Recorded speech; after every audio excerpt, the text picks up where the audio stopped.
আজ আমরা পৌঁছে গিয়েছিলাম অ্যারিজোনার হর্স শো বেন দেখতে। এখানে পৌঁছেই ওই গাড়িটা পার্কিং করতে হয়েছিল, তার জন্য ওই $10 নিয়েছিল। ব্যাস, গাড়িটা পার্কিং করে তারপর হাঁটা শুরু। হাঁটতে ওই 20 মিনিট মতন নিয়েছিল, তবে আমাদের অনেকটা বেশি সময় নিয়েছিল, কারণ আমার মেয়ে, ছোট্ট 3 বছরের মেয়েও আমাদের সঙ্গে ছিল। সে হাঁটতে হাঁটতেই গিয়েছে।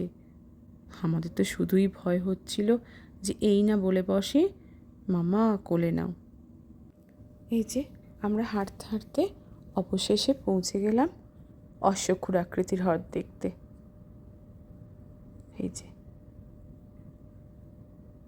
এখানে পাথরগুলো দেখেছেন, সব যেন লাল মাটি। লাল মাটি নয়, লাল পাথর, ভুলই বললাম।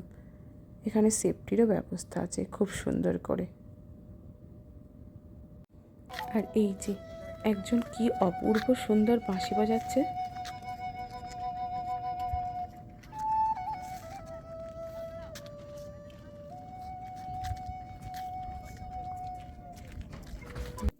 প্রকৃতির সঙ্গে এই বাঁশির আওয়াজটা যেন আরও অপূর্ব লাগছে।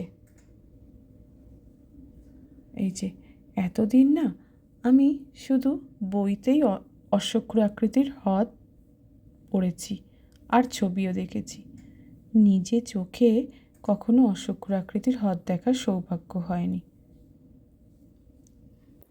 আগে শুনেছি এখানে আসার জন্য ওই গাড়ি পার্কিংয়ের পরে কোনো রাস্তা ছিল না, ওই লোকে খানিকটা এদিক ওদিক করে হেঁটে হেঁটেই আসতো। আর এই যে অশ্বক্ষুর আকৃতির হ্রদের এইখানটাতেও কোনো সেফটির ব্যবস্থা ছিল না, তবে এখন সব রকম ব্যবস্থাই আছে। দেখুন কি সুন্দর করে সেফটির ব্যবস্থা করে রেখে দিয়েছে।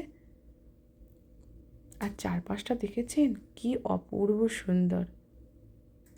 ওই যে পাশে উঁচু উঁচু জায়গাগুলো দেখেছিলেন না, ওখানে অনেকে উঠে উঠে না ছবি তুলছিল, তবে আমাদের যাওয়ার সাহস হয়নি।